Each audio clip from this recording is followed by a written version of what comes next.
E aí pessoal, bem-vindos de novo ao nosso curso técnico em aquicultura da componente piscicultura marinha. Nós vamos iniciar agora o nosso tópico 03, reprodução e larvicultura de beijupirá. Detalhe pessoal, ele pode ser conhecido como beijupirá, bijupirá, cação de escama ou mesmo cóbia, que é o nome internacional que a gente mais vê nas publicações. Mas para tirar dúvida, você procura aí o nome científico dele, racicentro canado, e aí, indiferentemente do nome vulgar, você tem acesso às informações dessa espécie. Veja só, nós nos prolongamos bastante nas partes iniciais do curso, falando primeiro sobre a parte da biologia dos peixes a serem cultivados, os habitats dele, né? Se é bentônico, se é pelágico. Nós nos esticamos também bastante ao falar das fazendas marinhas, sistemas de cultivo em viveiro, sistemas de cultivo em gaiolas, e nós vamos agora começar com essa espécie, com o beijupirá, a fazer um link, a juntar as informações que vocês já obtiveram para a gente conseguir fazer o que? O cultivo dessa espécie, tá bom? Então nós vamos iniciar com a reprodução e larvicultura do beijupirá. Uma vez que a gente vai falar da reprodução, é importante que nós falemos sobre o manejo dos reprodutores. Os reprodutores, eles vão atingir a idade sexual aí, da maturidade sexual dele ali, por mais ou menos 2 anos de vida. Então nós vamos ter animais com 6 a 20 quilos. Esses animais, ao serem levados para o laboratório, eles devem ser chipados, ou seja, é importante que se tenha um microchip no animal para identificar cada um desses animais, para saber quando eles cruzaram e com quem eles cruzaram, para evitar o que nós chamamos de intercruzamento, tá certo? No próximo tópico, na segunda parte, na verdade, quando nós vamos falar lá para a parte de engorda, nós vamos retornar à questão dos reprodutores, que nós vamos ver um protocolo bem interessante de como trazer animais para dentro do laboratório, tá bom? Por hora é importante que nós saibamos que a alimentação desses reprodutores, principalmente da fêmea, vai ser fundamental para o bom desenvolvimento do ovário desse animal, tá certo? Então, geralmente, 3 meses antes do período de reprodução, faz um incremento da alimentação desses animais, com a base de óleo de fígado, lula, vitaminas, pré-mix minerais, até que se iniciem os períodos de desova. A alimentação dos reprodutores, ela não deve ser restringida, deve-se trabalhar aí com a alimentação até a saciedade. E nós vamos trabalhar com um valor entre 3% e 5% da biomassa. Então eu chamo agora vocês para a gente fazer um pequeno exercício de como calcular a quantidade de alimento necessária para os reprodutores. Detalhe pessoal, nós vamos fazer uma conta e nós vamos chegar a um valor. Esse valor, ele não vai ser um valor, digamos assim, enrijecido, imutável. É simplesmente para você preparar a alimentação e já ter uma noção de quanto vai ofertar. Se os animais demandarem mais alimentação, você oferta um pouco mais de alimentação. Se você ofertou a parte da ração e eles já acessaram a alimentação, você não vai ofertar toda a alimentação calculada, tá bom? Então, para o nosso exercício, nós vamos pegar um exemplo aqui, um tanque onde nós tenhamos 12 peixes, tá? Distribuídos aí entre machos e fêmeas, e nós vamos ver depois a proporção de macho e fêmea para a reprodução. Vamos supor que esses reprodutores eles têm um peso médio de 11 quilos, tá certo? E, como nós vimos anteriormente, a taxa de alimentação pode variar de 3% a 5% da biomassa. Para esse exemplo, nós vamos pegar a taxa de alimentação de 4% da nossa biomassa, e esse alimento ele vai ser distribuído em 2 tratos diários, tá? Então, qual é o primeiro passo? O primeiro passo é calcular quem? A biomassa do nosso tanque. Muito simples. Para o cálculo da biomassa do nosso tanque, nós vamos pegar o número de peixes vezes o seu peso médio. Então, nós temos 12 peixes com 11 quilos dentro do nosso tanque, então nós teremos 132 quilos de reprodutor. Beleza, professor, isso aí foi muito fácil. E agora? Agora nós vamos calcular a quantidade de ração com base na biomassa que nós temos no nosso tanque. Então, 100%, pessoal, da minha biomassa vai ser 132 quilos. Então, com a regra de 3 simples fácil, 4% da biomassa vai equivaler a X. A gente multiplica em X, não é isso? Ou seja, 100 vezes Y é igual a 4 vezes 132. Dessa forma, nós chegamos ao resultado de que 4% da biomassa equivale a 5,28 quilos de alimento por dia a ser ofertado a esses animais. Como nós vamos trabalhar com 2 tratos, ou seja, 2 alimentações, nós dividimos essa quantidade de ração em 2. Pela manhã, 2,64 kg e pela tarde, mais 2,64 kg de ração, ou na verdade, alimento, né, que muitas vezes a gente vai trabalhar com peixe triturado, com a lula, inclusive em alguns momentos com o camarão, para alimentar esses peixes. Tá? No Vietnã, pessoal, por que eu falo do Vietnã? Porque aqui no Brasil a gente ainda está um pouco incipiente na parte de reprodução. São poucos os laboratórios, então nós precisamos pegar várias informações de outros países que vinham trabalhando aí já com o beijo-pirá. Então, observou-se que as desovas naturais são mais frequentes de abril a junho, tendo o pico de desova quando? Em maio. E isso é um acaso? Não. Tem a ver com a questão de clima. Então, na região mais ao sul do Vietnã, que tem um clima mais parecido com o nosso do Brasil, as desovas naturais são observadas durante praticamente todo o ano. Contudo, ela vai diminuir quando? De novembro a janeiro, que equivale às monções, às grandes chuvas naquela região. Aqui nós não estamos acostumados às chuvas do tipo de monções, onde começa a chover hoje e só vai parar de chover 2, 3 meses depois. Então, esse regime de chuva com certeza influencia o ciclo reprodutivo do animal, mesmo ele sendo um animal marinho. Muitas vezes próximo à costa, você vai ter modificações da salinidade da água por conta das chuvas. Também teremos modificações na temperatura da água. Então, dependendo, pessoal, da alimentação do seu reprodutor, as fêmeas podem produzir de 300 mil a quase 2 milhões de ovos, tá certo? As desovas, elas são observadas mais frequentemente quando? Durante a noite, tá? As desovas, elas vão poder ser tanto naturais quanto induzidas, certo? Existe uma tendência maior a se trabalhar com desovas naturais. Alguns trabalhos mostram que a qualidade do ovo produzido é um pouco maior, mas as desovas induzidas também têm tido grande aplicação por conta de nós conseguirmos o que? Direcionar o momento em que nós vamos obter nossos alevinos para conseguir ter uma maior constância na nossa produção. Então, na desova induzida, nós vamos ver 2 protocolos. O mais simples é utilizar 1000 unidades internacionais por quilo de fêmea, tá certo? Utilizando segundo a dotrofina coriônica, tá? Nas desovas naturais, os reprodutores, eles são selecionados, tá certo? São colocados diretamente no tanque de desova e nós iremos observar o comportamento desses animais. No caso da reprodução induzida, é necessário que se faça uma observação da fêmea para saber se ela está apta a receber o hormônio. E qual é esse protocolo? Faz-se a canulação, ou seja, introduz-se aqui uma cânula no oviduto da fêmea, vai se extrair uma pequena quantidade de ovócitos, levar ao microscópio e fazer a observação do tamanho dos ovócitos.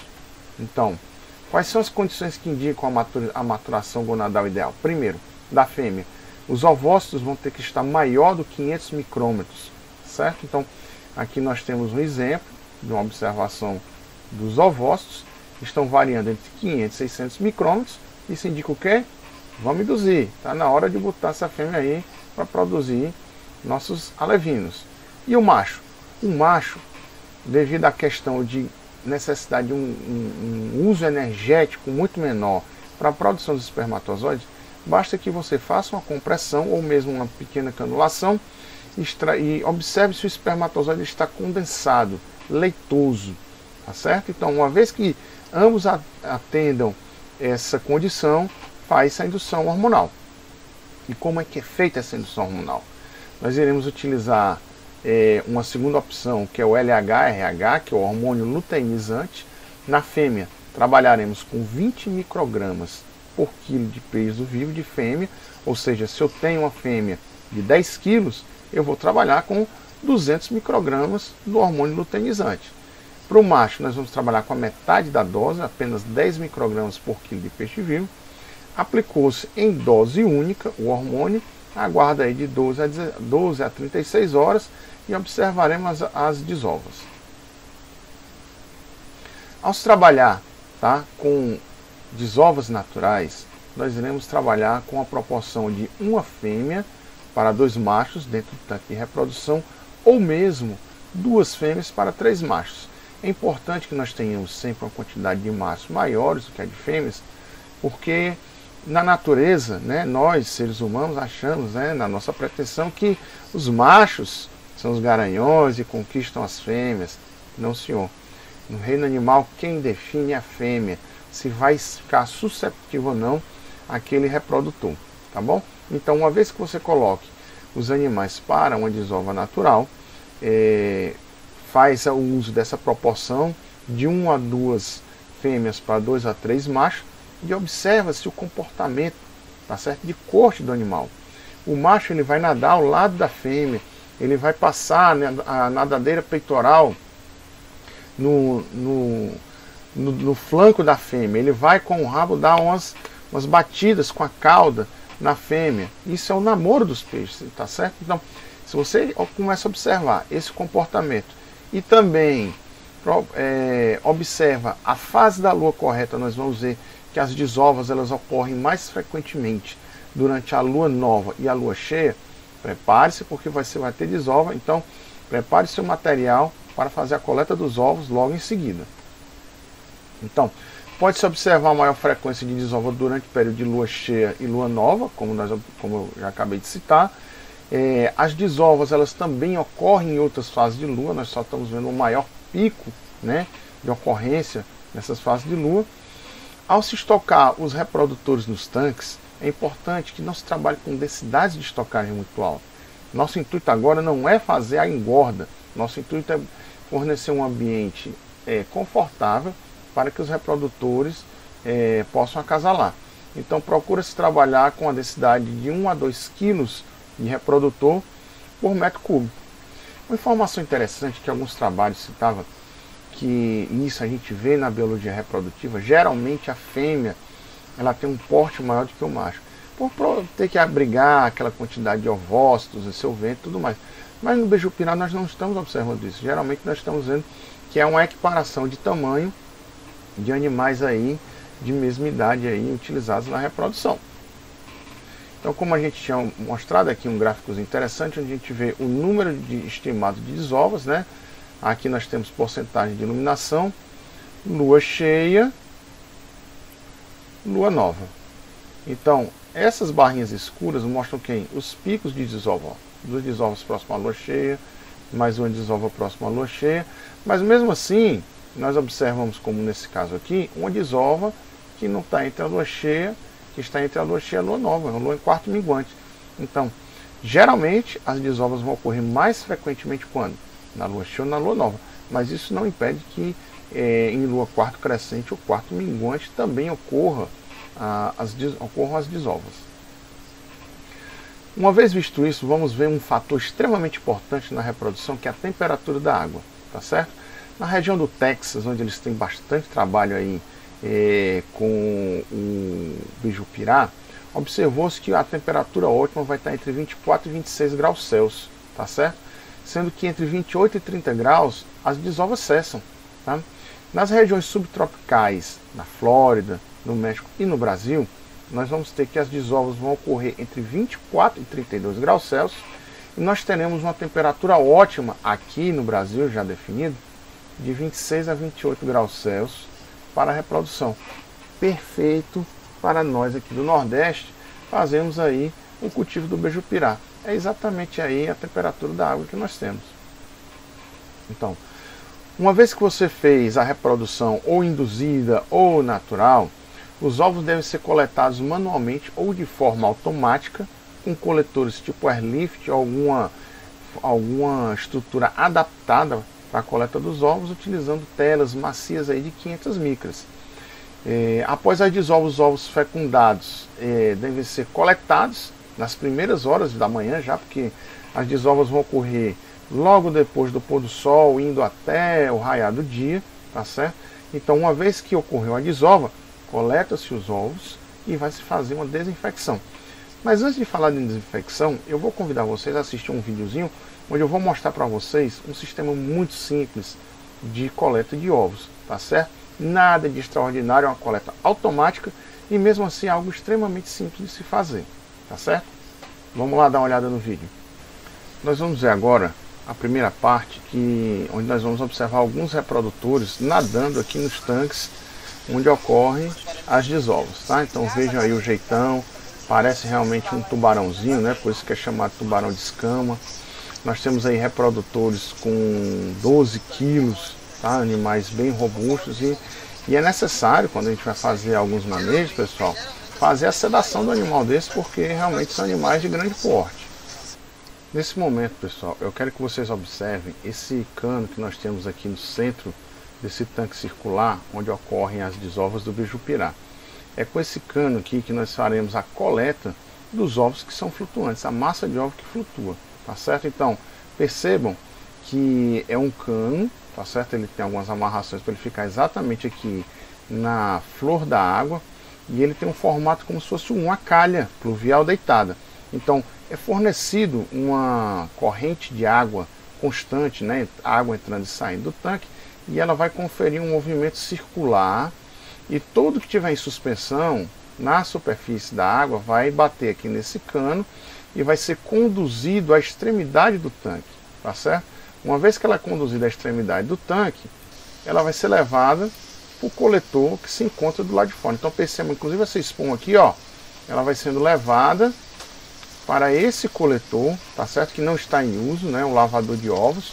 Os ovos caem aqui dentro, a água passa por essa tela e esses ovos ficam sendo lavados aqui. Então, por simples questão de nível, a água vai entrando e vai saindo aqui pelo cantinho, ó. Todo o material em suspensão, como a gente pode ver, inclusive o exemplo desse floco aqui de espuma, que ainda não é uma desova, tá certo? Mas se fosse, ela seria gradativamente levada aqui para a extremidade do tanque e seria coletado lá no coletor de larvas, que nós vamos de ovos, na verdade, que nós vamos já ver ele em funcionamento. Pessoal, uma vez que ocorreu a desova, tá certo? E que os ovos eles foram trazidos para dentro desse coletor, tá certo? É deixado que a água fique lavando, inclusive ajuda a fazer uma certa desagregação dos ovos, tá certo? Nesse momento. Então, aqui teoricamente, aqui é só um exemplo, tá certo? Os ovos já estariam aqui dentro. Existe um sistema de aeração intenso aí na parte de baixo desse coletor, fazendo com que a água fique em constante movimento, água de boa qualidade. Ela passa pela tela e os ovos vão ficar onde? Todos resguardados aqui dentro, tá certo? Depois de determinado tempo de lavagem, esses ovos são retirados aí do coletor de ovos e são levados para onde? Para o processo de desinfecção. Após a desinfecção, esses ovos são levados para onde? Para as incubadoras. Poxa, professor, bacana, viu? Eu achei que ia ter um robô, uma coisa assim da NASA para fazer uma coleta automática, mas é algo extremamente simples. Então, assim, dentro do laboratório você tem que utilizar a sua engenhosidade para desenvolver técnicas simples para acelerar e otimizar os processos do dia a dia dentro do laboratório, ok? Então, uma vez que nós pegamos aí os ovos, nós vamos fazer a desinfecção dos mesmos utilizando formalina, ou seja, formaldeído diluído, tá bom? Então, a formalina, existem duas literaturas que citam em forma de tratamento diferente. Hirschfeld, de 2006, recomenda 1 ppm de formalina, os ovos, tá certo? Por 10 minutos. Já o professor Benetti, do laboratório da Flórida, um cara que eu admiro bastante, ele tem muito trabalho na área, ele recomenda 100 ppm por 60 minutos. É uma diferença gritante, certo? E essa dosagem de baixo, ela é bem, digamos assim, agressiva. E eu acho que nós temos que levar em conta, realmente, utilizar essa daqui, para ter uma boa profilaxia dos nossos ovos e evitar a contaminação durante o processo de incubação, tá certo? Então, um bom indicador, tá, da qualidade da desova é a gente fazer a contagem, como esse rapaz está fazendo aqui no laboratório, inclusive, salvo engano, é no laboratório do professor Benetti, tá certo? Dos ovos com desenvolvimento irregular, ou seja, com algum tipo de deformidade nas 2 primeiras horas de clivagem, ou seja, quando ocorre a fecundação, inicia o processo de divisão celular, observa-se a formação do ovo. Então, faz-se uma contagem aí de uma amostra de ovos, percebe-se aí a porcentagem de ovos com alguma deformidade, e aí você já vai ter uma ideia da qualidade da desova que você teve aí nessa noite aí que se antecedeu à sua coleta. Para fazer a eclosão dos ovos, pessoal, nós vamos utilizar tanques de 500 litros, tá? Com circulação constante de água, tá? Os tanques eles vão possuir um formato cilíndrico cônico, tipo incubadoras, tá? Então aqui nós temos alguns exemplos de incubadora, tá? Particularmente essas não são utilizadas no Beijo-Pirá, é num projeto que utiliza aí o atum, né? O atum azul, mas a estrutura é bem semelhante. Do Beijo-Pirá, muitas vezes o fundo dessa incubadora aqui, ele é um pouquinho mais cônica, tá? Trabalha-se com a densidade de estocagem de 300 a 600 ovos por litro. Então, se você tem uma incubadora de 500 litros, trabalha aí com 600 ovos por litro, faça a conta. Quantos ovos vão ser estocados dentro de cada uma dessas incubadoras? Eu não vou dar a resposta, vou deixar você fazer a conta, beleza? É utilizado, pessoal, a água filtrada, nós vamos ver mais na frente um sistema de recirculação de água para um fluxo constante dentro da incubadora com uma aeração muito sutil. Não precisa de uma aeração muito forte, porque senão os ovos vão ficar em uma movimentação muito intensa, vão bater na parede da incubadora e vai ocorrer uma abrasão, diminuindo a qualidade aí, na verdade, diminuindo a porcentagem, a taxa de eclosão desses ovos, tá? Os ovos ruins, certo, que não fecundaram, eles têm uma característica interessante, eles afundam, ficam no fundo da incubadora.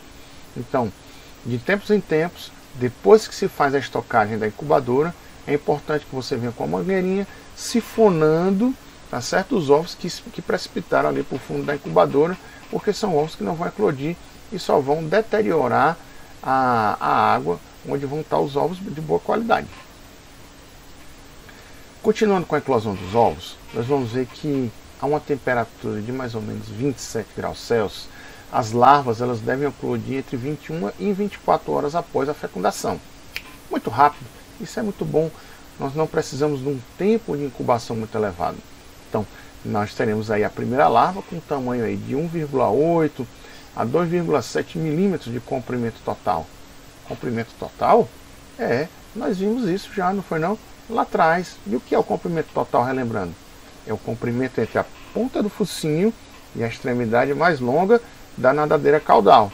Viram como aquela informação é importante quando nós vimos lá no início das nossas aulas? Continuando, pessoal, entre o primeiro e o segundo dia, as larvas elas podem ser transportadas para outros laboratórios.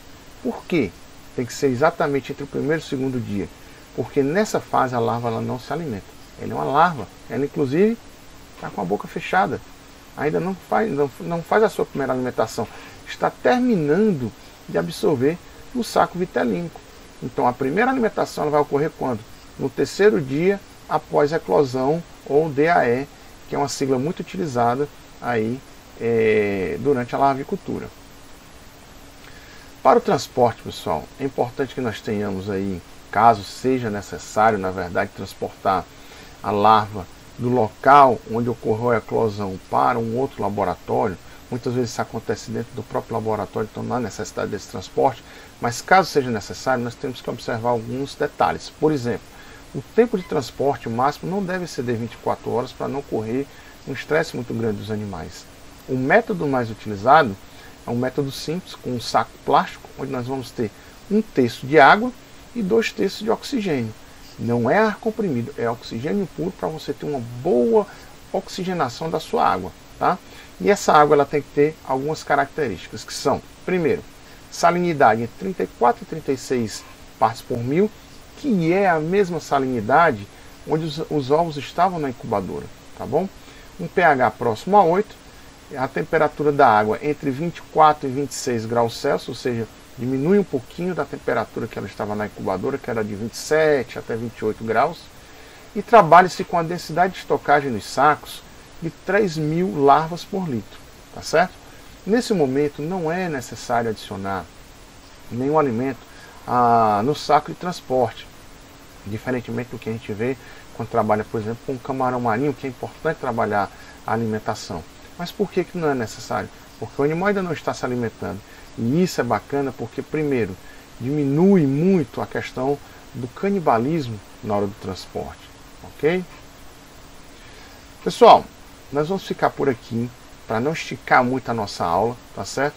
Na próxima aula nós vamos continuar com o nosso tópico 3 e nós vamos começar a observar as estruturas de cultivo em RAS, que é um sistema de recirculação de água, e nós vamos ver um protocolo de produção das nossas pós-larvas, ou seja, qual alimento nós vamos utilizar em cada um dos dias até o fim dos 40 dias da larvicultura aí do beijupirá, ok? Então, como de costume, aguarda aí que já já tem mais aula aí para vocês. Grande abraço e até mais.